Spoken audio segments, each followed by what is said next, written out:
Hi, welcome to another edition of Antique Radio Archaeology. Today I'm going to do a project based on a recommendation from one of the followers of this channel. And what I'm going to be doing is a restoration on the Lloyd C green concert amplifier. Now if you remember, about a year ago I did a three-part series on the Lloyd C green concert receiver. It was actually plans posted in the Boston Globe, introduced as kit radios to the general public, which is probably what the origins were to that receiver. Well, this is no exception. This is probably a kit version of the concert amplifier. Now, this particular set of plans was introduced at the end of 1922, in December to be exact, with part 1 on December 17th, and part 2 came out on December 24th, or Christmas Eve. Now, this particular amplifier pretty much kind of coincided with a lot of the amps of that time, and it's just a basic two-stage amplifier. So let's go ahead and take a look at what I've got to deal with here. I do have some condition issues that have to be addressed on this restoration. To begin with, you can probably see the discoloration on the panel, and if you remember from the concert receiver, I had talked about this. This is actually UV damage. UV and moisture will cause that, and this is the top, very top layer of this hard rubber. So that's going to have to be addressed. I'll probably have to sand that down, most likely wet sand it and then repolish it to correct that issue, which means I'm going to have to pull everything off this panel. Now, the biggest issue that I have with this particular item is right here. The panel is broken, so I need to remove this and see if I can either repair this or replace it. Now, internally everything's fine. It does work, so I'm not real concerned about that part of it. So this shouldn't be too difficult of a restoration. I just need to get it repaired and restored. So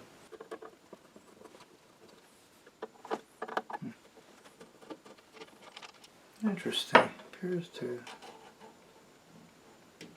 have had a repair then down in that bottom corner.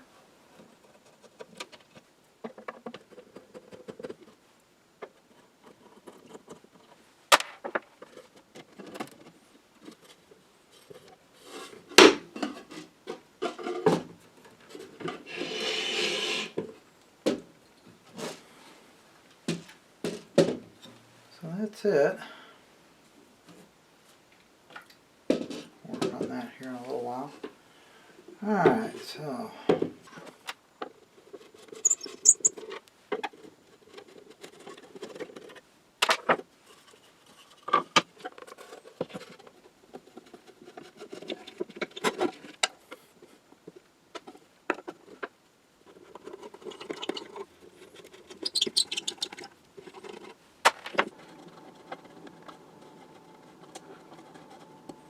there's a screw. That's going to cause me issues. Okay. Now we're getting somewhere.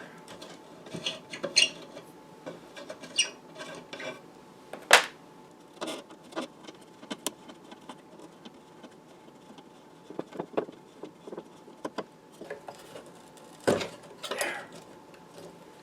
Got it. Alright.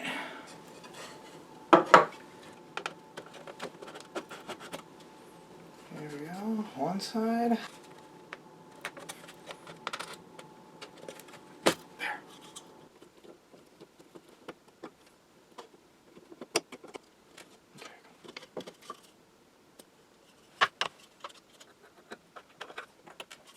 There we go.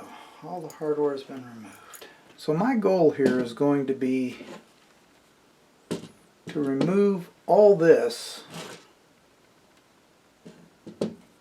with as little disruption as possible. In other words, I like to keep it all intact. I don't want to do a lot to this. I mean, I might clean it a little bit, but I really don't want to tear it apart if possible. So let's start by trying to get some. Go ahead and remove some knobs.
This one's a little difficult because I think the screw is glued to the panel due to the repair they made here in the corner.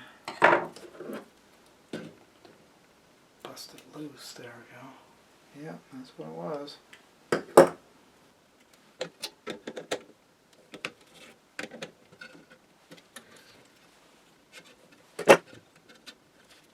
Aha, nice. That's one way of discovering a bad solder joint down here.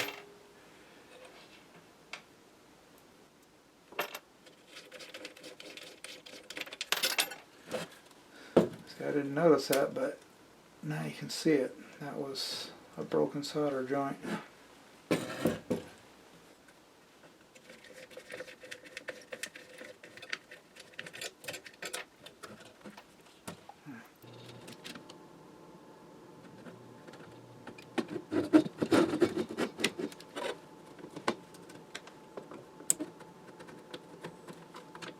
These screws here actually don't screw into anything.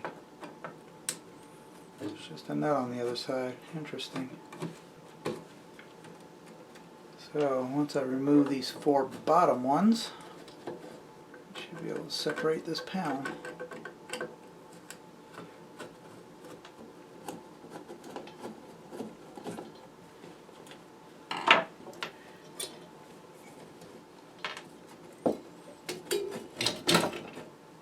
That's it.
Yeah, those were always a pain in the butt, the ones that have solder on them.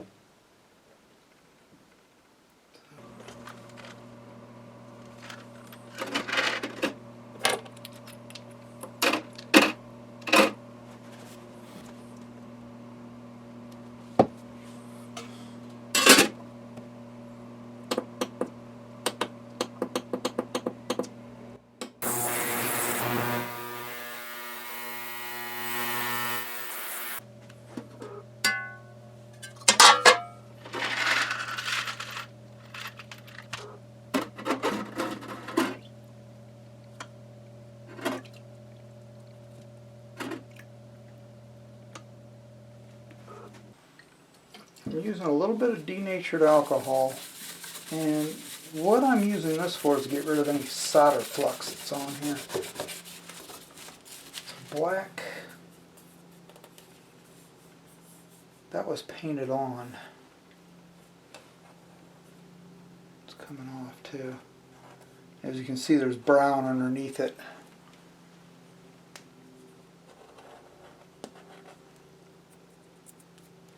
So somebody tried to make it look black.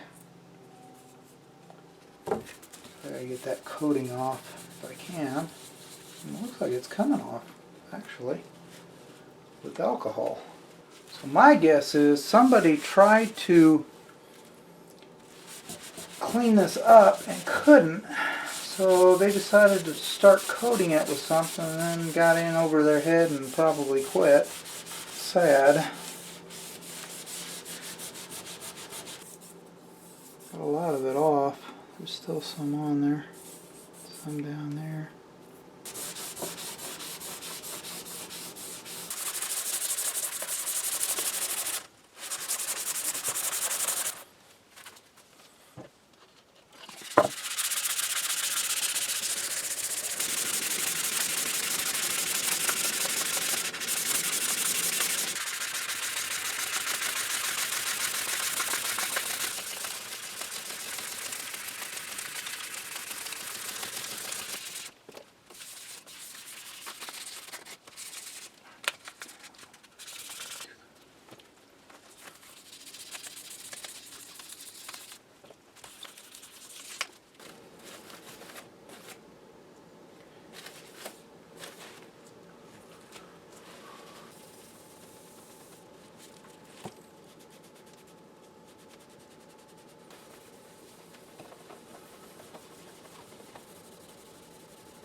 Okay, I have been asked before why I use turtle wax on hard rubber. It's because of the UV protection. What causes this discoloration is UV rays, so by offering a little bit of protection here, what I'm doing is giving it a little more life if it does get exposed to the sun.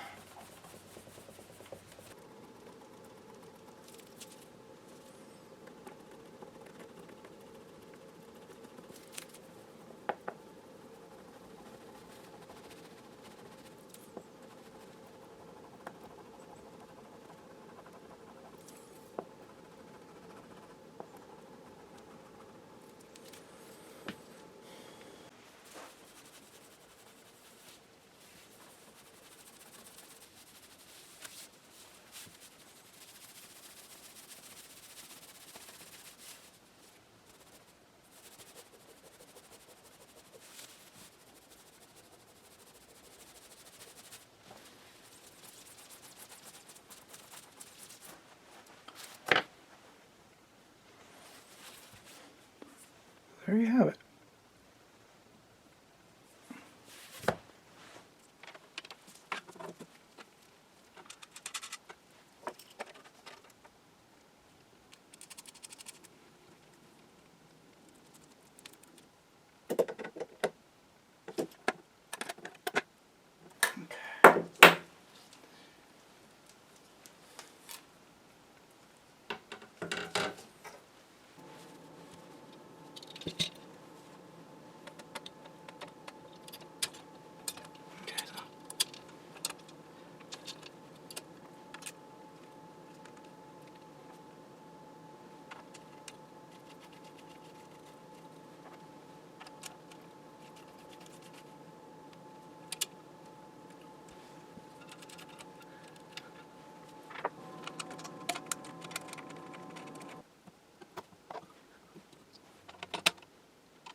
What I'm doing here is I'm actually lining up these slots so that they're like that, so that when you insert the wires, you're coming in from the sides.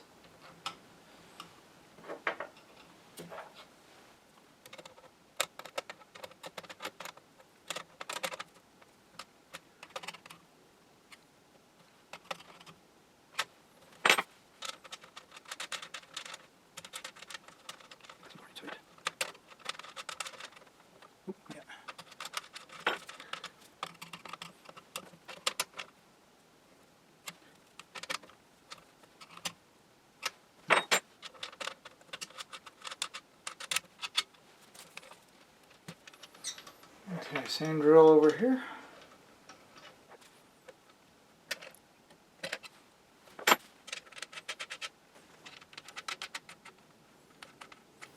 Alright, so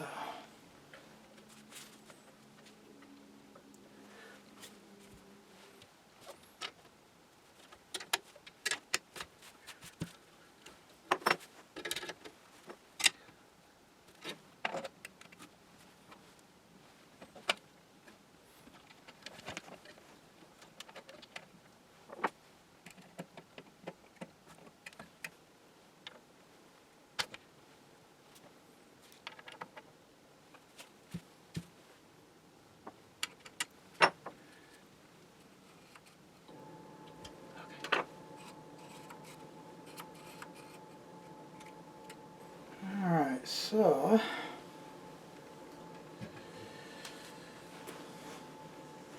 that takes care of all that. I do have a couple things I gotta do. I do need to adjust this, so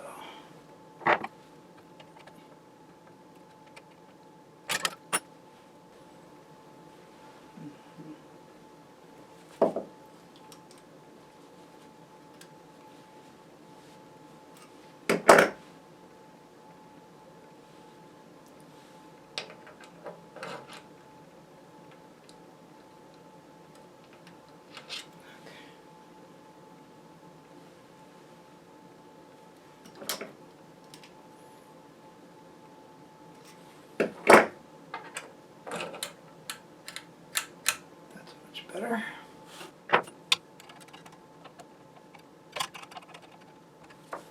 Let's see. Perfect.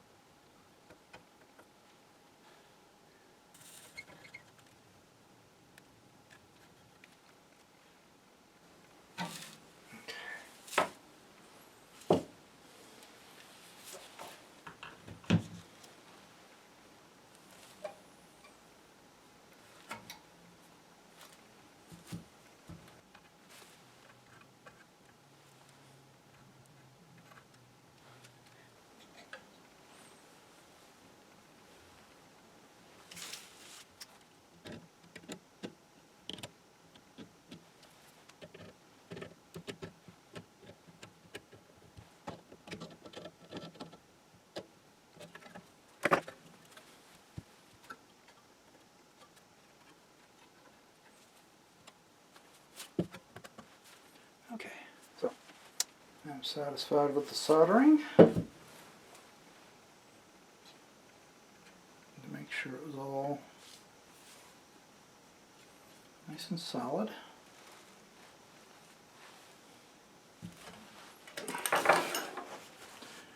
And that is it.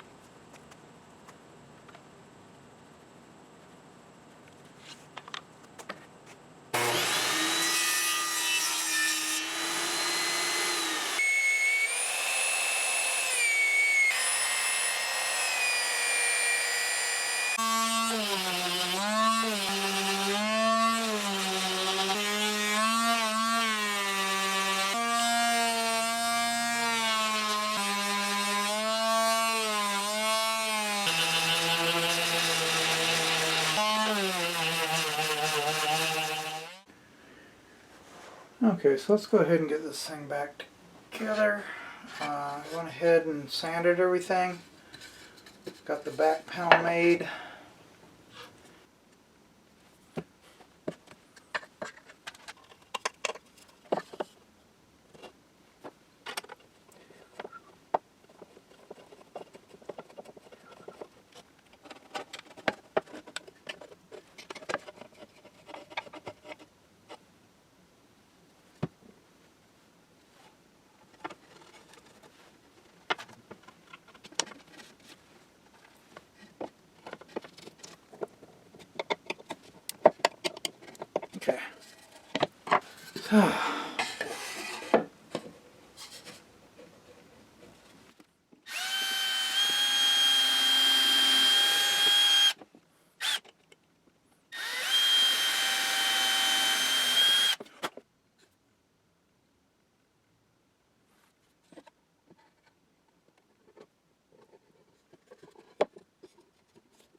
Alright, so back is repaired.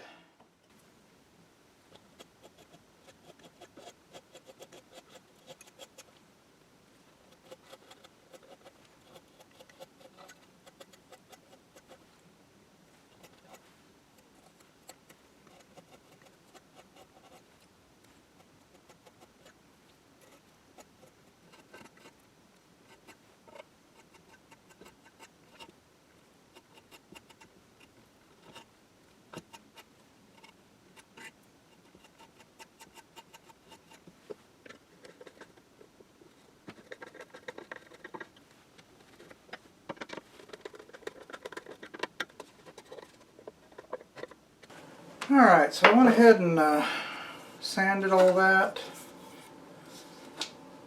So let's go ahead and get some stain on this. Again, red mahogany, always my go-to.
So before we fire this thing up, what I'd like to do is talk a little bit about how a amplifier works And I'm using the diagram that came out of the Lloyd C. Green article in 1922. So what we've got is, you've got the input here. Now the input right here are these two terminals, or I could use this jack, which is right here. I'm using the terminals, so let's say we put a 0.001 volt input into the amplifier. What's going to happen is that is going to be transferred here to the primary of the first transformer. Now this is a 1 to 3 step up transformer, meaning for every one coil on the primary there are 3 coils on the secondary. And as such, what's going to happen is, as that AC signal is passed, it's going to increase the voltage threefold compared to what's input.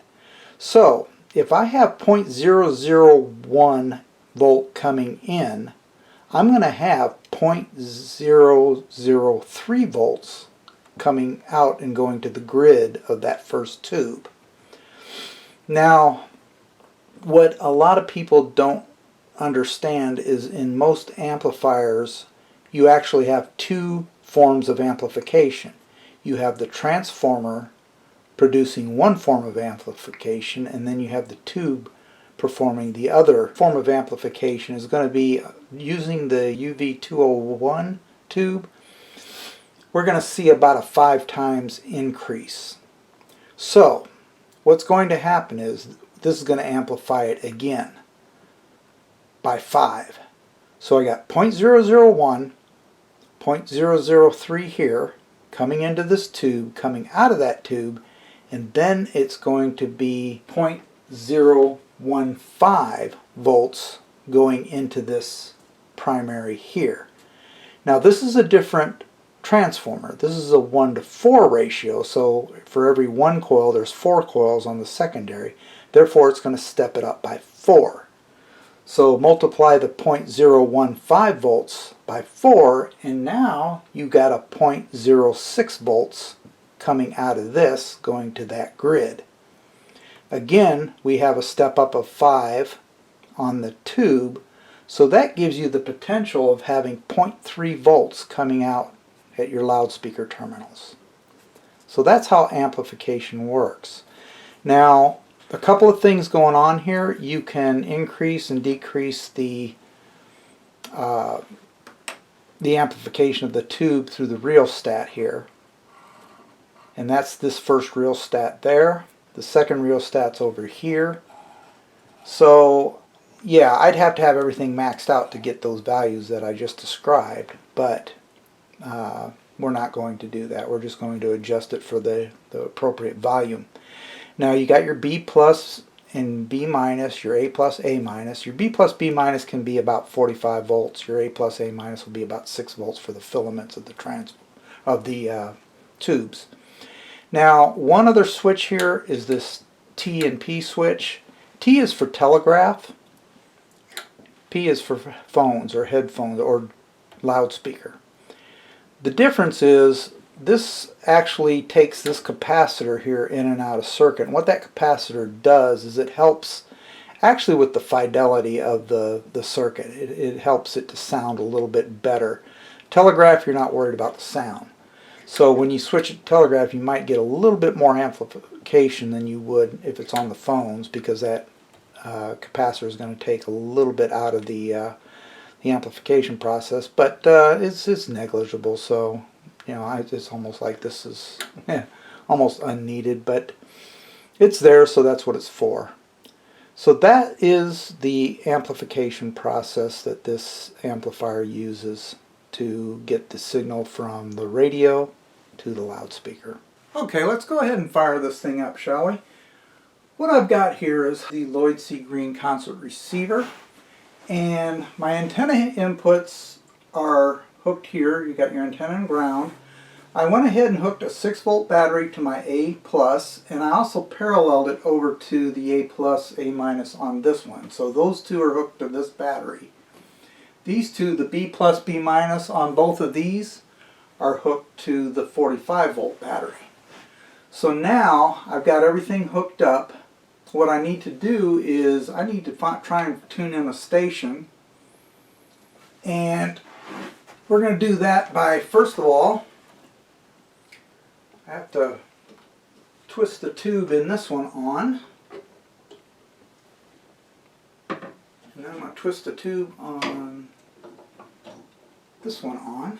These two, there's two tubes. And now we are on. So what I need to do is, let's go ahead and get a, see if we can get something here.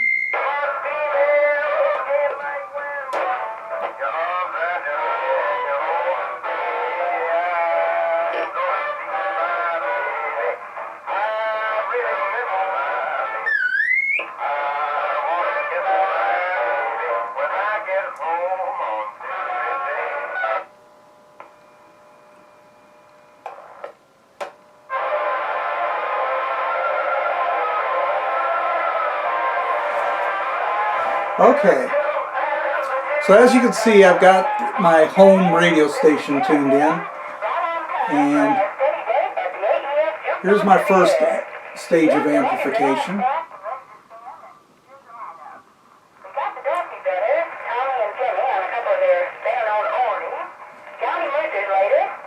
And here's my second stage.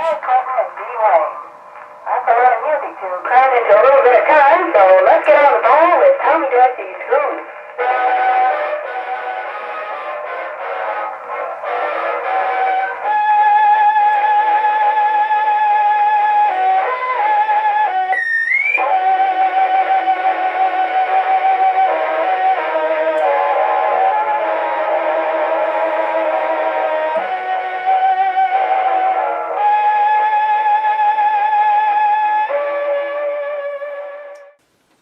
Well, this concludes yet another edition of Antique Radio Archaeology. I hope you enjoyed today's video. I really enjoy bringing these old sets back to life. There's just something about hearing them after all these years come to life that just, it's almost indescribable. If you like what you saw today, please hit the like button. If you'd like to see more content like this, please hit subscribe if you haven't already done so. In the meantime, happy restorations, everybody. Hope to see you again next video.